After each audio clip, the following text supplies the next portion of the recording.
Novo Testamento, lição de número 48.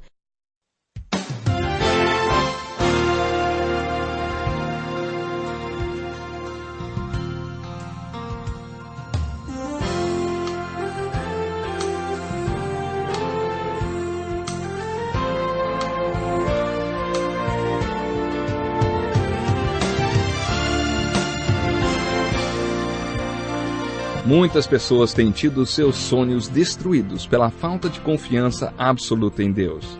A Bíblia está repleta de exemplos de grandes sonhos cumpridos para a glória de Deus. Encontro com a Palavra é um programa escrito pelo Dr. Dick Woodward e narrado por Pastor Edson Bruno. Ouça e descubra verdades que lhe ajudarão no seu dia a dia. Com você, Pastor Edson Bruno.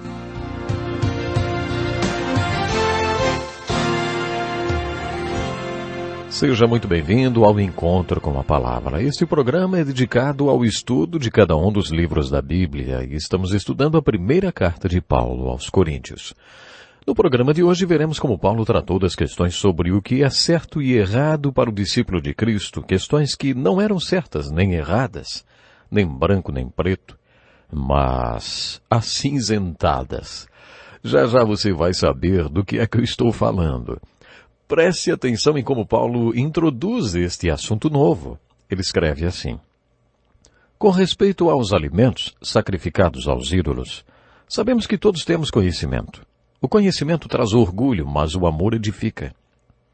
Quem pensa conhecer alguma coisa, ainda não conhece como deveria. Mas quem ama Deus é conhecido por Deus. Portanto, em relação ao alimento sacrificado aos ídolos, sabemos que o ídolo não significa nada para o mundo e que só existe Deus. Pois mesmo que haja os chamados deuses, quer no céu, quer na terra, como de fato há muitos deuses e muitos senhores, para nós, porém, há um único Deus, o Pai, de quem vêm todas as coisas e para quem vivemos. E um só Senhor, Jesus Cristo, por meio de quem vieram todas as coisas e por meio de quem vivemos. Contudo, nem todos têm esse conhecimento. Esse novo assunto é abordado nos capítulos 8, 9 e 10 e trata de mais um problema na igreja de Corinto mencionado na carta que a igreja havia escrito. O problema era: um cristão pode comer carne que foi sacrificada a ídolos? Além da idolatria, eles costumavam oferecer carne aos ídolos e depois vendiam aquela carne no mercado a preços reduzidos. A idolatria praticada era muito ligada à imoralidade, pois os ídolos que eles adoravam tinham ligações com práticas eróticas. Aquela idolatria era extremamente imoral e alguns dos membros da igreja de Corinto tinham participado de tudo aquilo antes de se converterem. Depois que aquelas pessoas nasceram de novo, acharam que não deveriam ter nenhum contato com aquela carne, porque ela tinha sido usada nas práticas idólatras. Outros recém-convertidos, muitos deles com alto nível educacional, também tinham participado das práticas idólatras. Mas estes achavam que os ídolos de madeira, pedra, prata ou ouro não tinham na verdade nada a ver com o Espírito Santo nem com Deus e o Cristo vivo. Por isso eles não viam problemas em comer aquela carne sacrificada aos ídolos. A discussão entre os discípulos girava em torno de saber se um crente podia ou não comer a carne que tinha sido associada à adoração de ídolos. Paulo tentou convencer aquelas pessoas que não havia nada de errado em comer aquela carne porque os ídolos não são Deus. O ídolo não tem nada a ver com o Deus vivo e verdadeiro a quem viemos a conhecer, amar e adorar. Portanto, todos têm o direito de comer a carne. Mas depois ele acrescentou o seguinte: contudo, nem todos têm esse conhecimento. Alguns ainda habituados com os ídolos comem esse alimento como se fosse um sacrifício idólatra. E como a consciência deles é fraca, fica contaminada. Com isso, Paulo estava dizendo que não era uma questão de certo ou errado. A questão é se você ama ou não o seu irmão mais fraco, que acha que é errado comer carne. Esta é a questão. Jesus Cristo o amou o suficiente para morrer por ele. E você? Você o ama o suficiente para dispensar este pedaço de carne? Nestes capítulos de 1 Coríntios, Paulo está praticamente tomando a mesma posição que tomou no capítulo 14 de Romanos. dizendo que estas discussões deveriam ser resolvidas baseadas na consideração e no amor pelo irmão que não vê a situação como você vê. Paulo reafirmou a mesma posição que tinha tomado em Romanos 14. A questão não é se está certo ou errado. O que está em questão é se você realmente ama o seu irmão e acha que o que você está fazendo é errado. Paulo sabia que isso daria margem a dúvidas, mas foi o campeão da liberdade espiritual. Paulo odiava o legalismo, como veremos na sua epístola aos Gálatas. Ele não gostava que pessoas dissessem aos seus novos convertidos: agora que vocês nasceram de novo e aceitaram Jesus, poderão participar de uma classe especial da nossa igreja para estudar os estatutos e normas que regem. E vocês devem seguir essas normas. Paulo odiava este tipo de coisa porque é uma violação à liberdade que temos em Cristo Jesus. Onde está o Espírito do Senhor, ali há liberdade. Essa é a sua palavra. Liberdade em Cristo. Este foi o assunto dos capítulos 8, 9 e 10 desta carta. Ele estabelece 3 princípios com os coríntios. O primeiro princípio é: o que glorifica a Deus? A questão não é o que é certo ou errado, mas o que glorifica a Deus. O segundo princípio é: o lucro é a salvação dos homens. A salvação dos homens deve ser a principal preocupação de todos, porque é isso que glorifica a Deus. O terceiro princípio de Paulo é: você não deve buscar o seu próprio interesse ou o seu ganho. Estes 3 princípios estão no final do capítulo 10, onde Paulo finaliza a discussão. Há muitas pessoas que creem em Jesus e o seguem, mas não são maduras o suficiente para entenderem estes princípios. Não importa se você come ou bebe, não importa o que você faz, faça para a glória de Deus. A questão não é se é certo ou errado. A questão não é se você tem ou não o direito de fazer. A questão é: o que glorifica a Deus? O que glorifica a Deus é a salvação do mundo. Por isso, o próximo princípio que devemos considerar é a salvação daqueles que estão nos assistindo e observando como vivemos. Este é o princípio básico que permeia toda esta filosofia. Tome cuidado para não buscar os seus próprios interesses egoístas. No mundo, a autopreservação é a lei número 1. O homem não regenerado é egocêntrico. Tudo o que ele faz é para si mesmo. Ele ocupa o centro do seu pequeno universo. Tudo o que ele faz é guiado pelo princípio: o que eu ganho com isso? A filosofia do mundo pode ser resumida nesta pequena frase: e aí, o que eu ganho, hein? O que eu ganho com isso? Mas a filosofia de Cristo e de Paulo, declarada nesta carta, pode ser resumida pela palavra dar. Dar a Deus. Dar para que aquele homem seja salvo.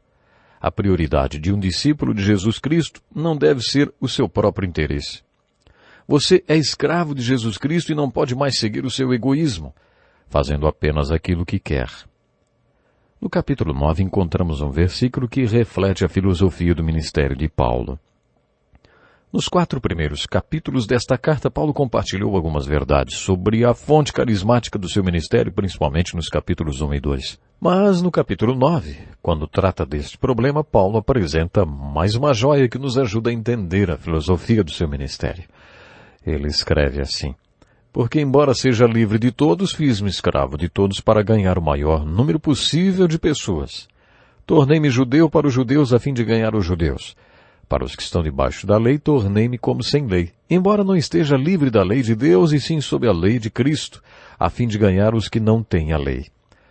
Para com os fracos, tornei-me fraco, para ganhar os fracos. Tornei-me tudo para com todos, para de alguma forma salvar alguns. Faço tudo isso por causa do Evangelho, para ser coparticipante dele. Você se lembra o que Paulo declarou no primeiro capítulo de Romanos? Sou devedor tanto a gregos como a bárbaros, tanto a sábios como a ignorantes. Devedor do quê, hein? Do Evangelho. Em segundo lugar, ele diz: estou disposto a pregar o Evangelho também a vocês que estão em Roma. Depois ele disse: não me envergonho do Evangelho.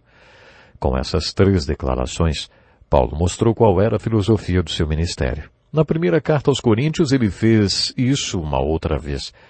Paulo se declara livre de nascimento. E naquele tempo, nem todo mundo nascia livre. Quando Paulo escreveu esta carta, uma grande porcentagem de pessoas era escrava. Elas tinham nascido escravas e sempre seriam escravas. Mas Paulo declara: embora seja livre de todos, fiz-me escravo de todos para ganhar o maior número possível de pessoas. E olhem, ele afirmou isso várias vezes. Paulo era obcecado pela liberdade que tinha no espírito. Apesar de não ser legalista, ele disse: para os que estão debaixo da lei, tornei-me como se estivesse sujeito à lei, a fim de ganhar os que estão debaixo da lei. Se as pessoas fossem legalistas, mesmo contrariado com a forma de pensar delas, ele se tornaria escravo do legalismo para ganhá-las para Cristo. Paulo também diz que, para os que viviam sem a lei, o bárbaro, o amoral, o imoral, o nome que tiver, aquele que joga para o alto qualquer livro e rejeita qualquer lei, até onde foi possível, ele se tornou como sem lei. E ele escreve: para os que estão sem lei, tornei-me como sem lei, a fim de ganhar os que não têm a lei. Nesse trecho, Paulo acrescenta um parêntese: embora não esteja livre da lei de Deus, e sim sob a lei de Cristo. Isso significa que ele faria qualquer coisa para salvar um homem, mas trazendo para nossos dias, ele não iria, por exemplo, num bar de striptease, nem entraria num prostíbulo, porque ele continuava sujeito à lei de Cristo. Paulo quis dizer que existe um limite para caminhar sem lei. Mas o princípio era fazer o máximo de concessões para alcançar o homem perdido.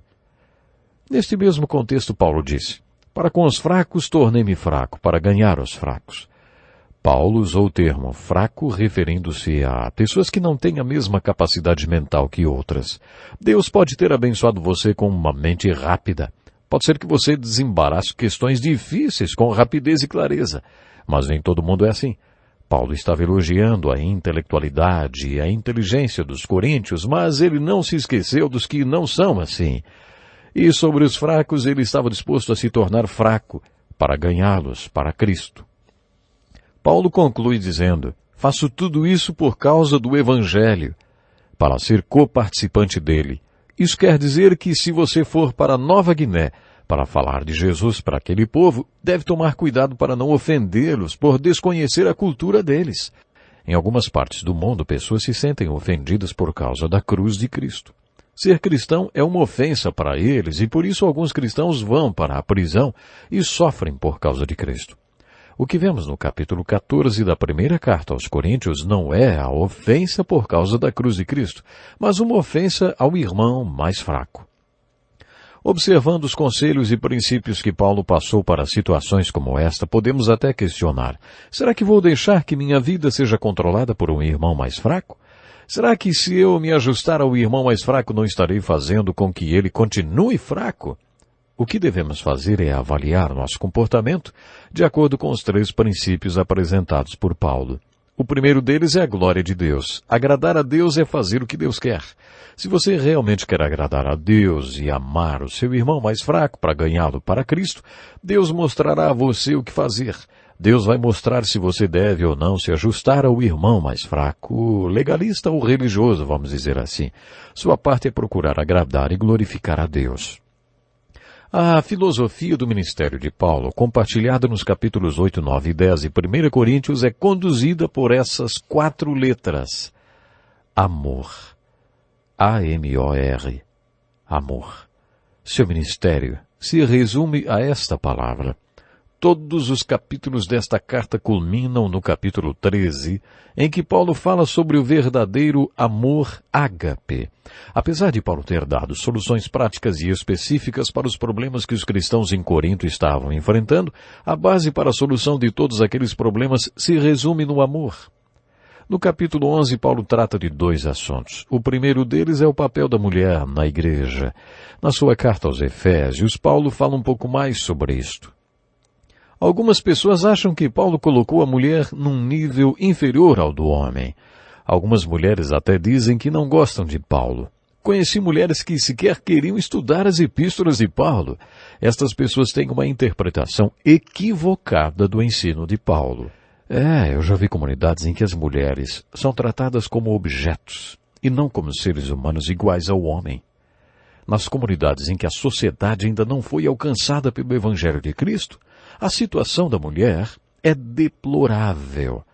Quando os tradutores da Bíblia do Instituto Wycliffe entravam numa comunidade para aprender a língua e traduzir a Bíblia para a sua língua, ela acabava sendo revolucionada com os ensinos das Escrituras. Um dos primeiros resultados desta revolução cultural era a mudança drástica e radical do papel da mulher. Sabe, a Bíblia coloca homem e mulher no mesmo pé de igualdade, e os ensinos de Paulo não fogem à regra. Na verdade, eles elevaram o papel da mulher, equiparando-a ao homem.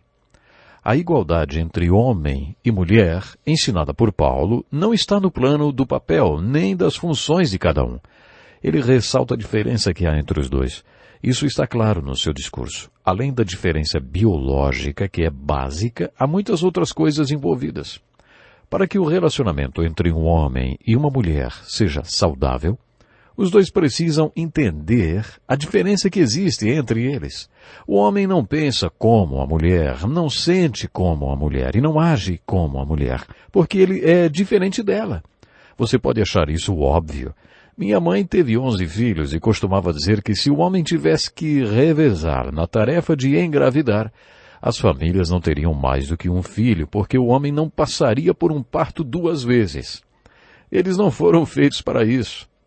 A diferença no papel do homem e da mulher começa na diferença biológica que existe entre eles. Se os dois fossem exatamente iguais, um deles seria desnecessário. Pela graça de Deus, os dois são necessários. O versículo 6 do capítulo 11 da primeira carta de Paulo aos Coríntios dá vazão a muita discussão. Preste atenção no que ele diz. Se a mulher não cobre a cabeça, deve também cortar o cabelo. Se, porém, é vergonhoso para a mulher ter o cabelo cortado ou raspado, ela deve cobrir a cabeça. Afinal, o que Paulo quis dizer com esse versículo, hein? Bom, naquele tempo na cidade de Corinto, as prostitutas usavam cabelo curto. Era uma maneira de anunciar qual era o ramo de negócio delas. Se você vivesse em Corinto naquela época e visse uma mulher de cabelos curtos, como muitas mulheres usam hoje, saberia que ela era uma prostituta. Paulo quis dizer que se você vive numa cultura onde é vergonhoso para uma mulher usar cabelo curto, então deixe o cabelo crescer. Se na sua cultura o comprimento do seu cabelo não tem nenhum significado, este ensino de Paulo não tem nenhuma aplicação para você. Alguns dos ensinamentos de Paulo estão relacionados à cultura daquela época, o que não quer dizer que deva ou possa ser ignorado ou excluído por nós. Com toda certeza, ele traz implícito o ensino de um princípio. Paulo falou sobre a mulher estar coberta e descoberta. Na cultura dos povos mediterrâneos, as mulheres usavam véus. Aliás, esse costume ainda existe em algumas culturas. Quando Paulo falou sobre estar coberta ou descoberta, ele não estava falando sobre usar ou não usar chapéus durante o culto da igreja. Não é isso. Esse tipo de texto deve ser interpretado conforme a cultura daquela época. Outros ensinos estão além das diferenças culturais. É o que acontece no capítulo 5 da carta aos Efésios, em que Paulo apresenta Cristo e a igreja como modelo para o casamento. O segundo assunto tratado no capítulo 11 da primeira carta aos Coríntios é a maneira como a Santa Ceia estava sendo ministrada ali. Esta passagem traz mais uma joia para nós, mais um ensino precioso do apóstolo Paulo. Hoje temos acesso a todas estas joias e todas as instruções e corretivos desta carta por causa dos problemas que os coríntios tiveram e que foram tratados por Paulo. Quantas vezes vocês já ouviram o pastor ler esse texto na hora da Santa Ceia?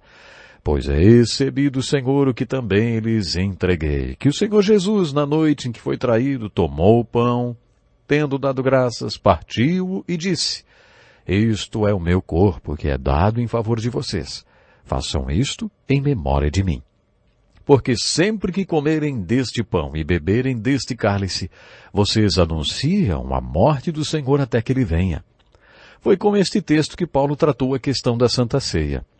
Aparentemente o problema era o seguinte, toda noite eles faziam uma festa em que reuniam todos para ceiar, e cada um levava a sua comida. Aqueles que eram ricos levavam comida boa e em abundância, mas não colocavam na mesa para que todos comessem. Os ricos ainda levavam vinho e bebiam muito, enquanto outros irmãos não tinham nada para comer. É difícil para nós imaginarmos que isso acontecia dentro da igreja, mas era o que estava acontecendo em Corinto. Além disso, os coríntios bebiam muito e acabavam ficando bêbados. Algumas pessoas insistem em dizer que o vinho usado para a Santa Ceia no Novo Testamento não era fermentado. Quando ouço isso, eu sempre respondo: haja suco de uva para ficar bêbado, hein? Os coríntios ainda acabavam bêbados na ceia do Senhor. Será que era suco de uva? Paulo estava tratando do problema do egoísmo, da insensibilidade entre os irmãos e do significado da Santa Ceia. Neste processo, Paulo nos deixou ensinamentos profundos. Por exemplo, ele afirma que o sacramento da Santa Ceia tem duas dimensões. É evidente que existe a dimensão vertical da comunhão com Cristo. Afinal, esta é sua essência. Mas Paulo fala também de outra dimensão, a dimensão horizontal. Por isso ele diz: quando vocês se reúnem, não é para comer a ceia do Senhor, porque cada um come sua própria ceia sem esperar pelos outros. Não fazia diferença quem estava reunido com eles. Paulo quis enfatizar que não tomamos a ceia apenas com o Senhor Jesus, mas participamos da ceia com o irmão e com a irmã em Cristo. De acordo com o apóstolo Paulo, estas são as duas dimensões da Santa Ceia. Quando Paulo falou desta dimensão vertical, transmitiu um ensinamento que geralmente é mal compreendido. Ele escreveu: portanto, todo aquele que comer o pão ou beber o cálice do Senhor indignamente, ou de maneira inapropriada, será culpado de pecar contra o corpo e o sangue do Senhor. Examine-se, cada um a si mesmo, e então coma do pão e beba do cálice. Pois quem come e bebe sem discernir o corpo do Senhor, ou de maneira inapropriada, come e bebe para sua própria condenação. Por causa da palavra indignamente, muitas pessoas acham que não devem tomar a Santa Ceia, porque são indignas. O que Paulo quis dizer é que ninguém pode tomar a Santa Ceia de maneira inapropriada. Não tem nada a ver com a pessoa ser digna ou indigna de participar da ceia. O sacramento da Santa Ceia tem a ver com Cristo ser digno e nós indignos. Ele fala como alguns deles comiam o pão ou bebiam o cálice do Senhor indignamente, e que por isso havia muitos fracos e doentes, e vários já dormiram. Muitos já tinham até morrido porque estavam blasfemando desse sacramento. Por isso ele ordena: examine-se cada um a si mesmo, e então coma do pão e beba do cálice. Pois quem come e bebe sem discernir o corpo do Senhor, come e bebe para sua própria condenação. E você, já fez este autoexame? Você acredita na morte física de Jesus Cristo para pagar a dívida dos seus pecados? Você acredita que ele levantou dos mortos no terceiro dia, como ele disse que faria, provando que ele era quem dizia quem era? Se ainda não fez isso, eu convido a crer no que ele fez por você. Creia no Senhor Jesus hoje e siga o seu caminho. Depois escreva para nós. Queremos saber da sua decisão de crer em Jesus Cristo. Temos à sua disposição literatura que o ajudará a conhecer melhor Jesus Cristo e a seguir o seu caminho. Eu espero por você no próximo encontro com a palavra. Até lá, se Deus quiser. Que lição importantíssima. Obrigado, pastor Edson Bruno. Prezado ouvinte, coloque em prática o que você ouviu aqui.